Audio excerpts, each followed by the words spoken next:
Hi అండి, welcome to Pallavi all city all recipes and simple all city style. ఈరోజు recipe మావా కుల్ఫీ అండి. దీన్నే రబ్డీ కుల్ఫీ అని కూడా అంటారు. ఇది ఎంతో టేస్టీగా ఉంటుంది. నచ్చితే లైక్, షేర్ అండ్ సబ్స్క్రైబ్. మీరు కూడా ఇంట్లో ట్రై చేసి ఎలా వచ్చిందో కామెంట్స్లో చెప్పండి.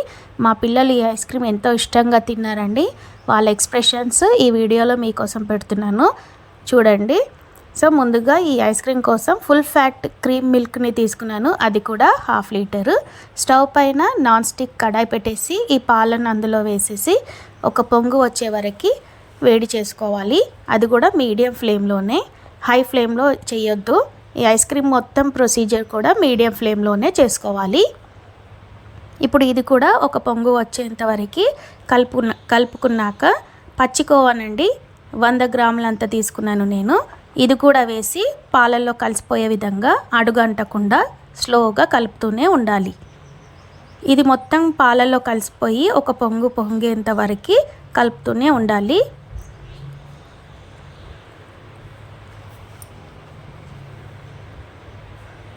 ఒక పొంగు వచ్చేసాక ఇప్పుడు ఇందులోకి కండెన్స్డ్ మిల్క్ లేదా మిల్క్ మెయిడ్ని తీసుకున్నాను. అది కూడా 1/4 అంతా వేస్తున్నానండి, ఎక్కువ కూడా వేయట్లేదు. ఇది కూడా పాలల్లో కలిసిపోవాలి, అడుగంటకూడదు, చుట్టూ కూడా చుట్టుకోకుండా పాలల్లో కలిసిపోయే విధంగా కలుపుతూనే ఉండాలి. ఒక 2 మినిట్స్ నాన్ స్టాప్గా కలుపుతూనే ఉండాలండి. ఇది కూడా ఒక పొంగు వచ్చేంత వరకు చూసుకోవాలి. ఇప్పుడు ఇది కొంచెం చిక్కబడినట్టు అనిపిస్తుంది కదా. ఇప్పుడు ఇందులోకి 2 చిన్న బ్లాక్స్ అంతా తాటి బెల్లాన్ని క్రష్ చేసి వేస్తున్నాను. ఇది వేయడం వల్ల టేస్ట్ చాలా బాగా వస్తుంది, అలాగే మిల్క్కి కలర్ కూడా వస్తుంది. సో ఇప్పుడు ఈ బెల్లం కూడా కరిగిపోయే విధంగా కలుపుకోవాలి.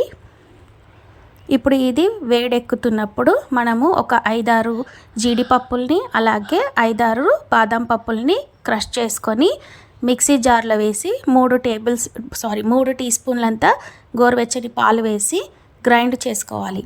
ఇప్పుడు ఈ మిశ్రమాన్ని మన చిక్కబడుతున్న పాలలో వేసి ఒక 2 మినిట్స్ నాన్ స్టాప్గా కలుపుకోవాలి. ఇది వేయడం వల్ల పాలు ఇంకాస్త చిక్కబడి మంచి టేస్ట్ని వస్తుంది. చూస్తున్నారు కదా, స్లైట్గా చిక్కబడుతుంది. సో మనకి కుల్ఫీ ఎక్కువగా చిక్కగా వద్దు అనుకుంటే ఈ స్టేజ్లోనే ఆఫ్ చేసుకోవచ్చు.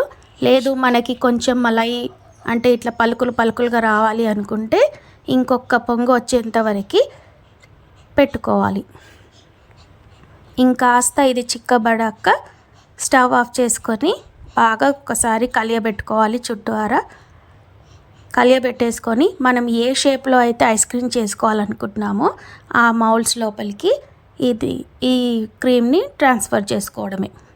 దీన్ని చిన్న కుండలో పెట్టేసుకొని ఫ్రిడ్జ్లో పెట్టుకుంటే మట్క కుల్ఫీ అవుతుంది.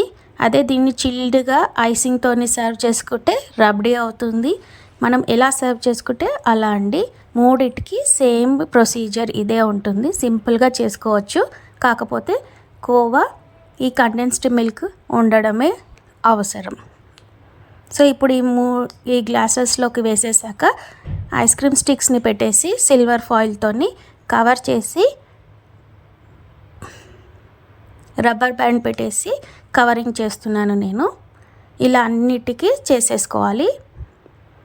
ఇప్పుడు వీటిని చేసుకున్నాం కదా, వీటిని డీప్ ఫ్రిడ్జ్లో పెట్టేసి ఒక 7 to 8 అవర్స్ వరకు పెట్టేసుకోవాలి. 7 to 8 అవర్స్ తర్వాత తీసేసి డిమాల్డ్ చేసుకుందాం. ఇప్పుడు ఇవి డైరెక్ట్గా రావండి, గ్లాస్లో వేసాం కదా. సో ఒక 1 సెకండ్ పాటు ఒక గిన్నెలో నీళ్లు తీసుకొని వీటన్నిటిని ఓపెన్ చేసి అందులో పెట్టేసి హ్యాండ్స్లో రబ్ చేస్తూ స్లోగా డిమోల్డ్ చేసుకోవాలి. ఈజీ అండి, ఎంతో టేస్టీగా బాగుంటుంది ఇది రబ్డీ కుల్ఫీ ఐస్ క్రీమ్.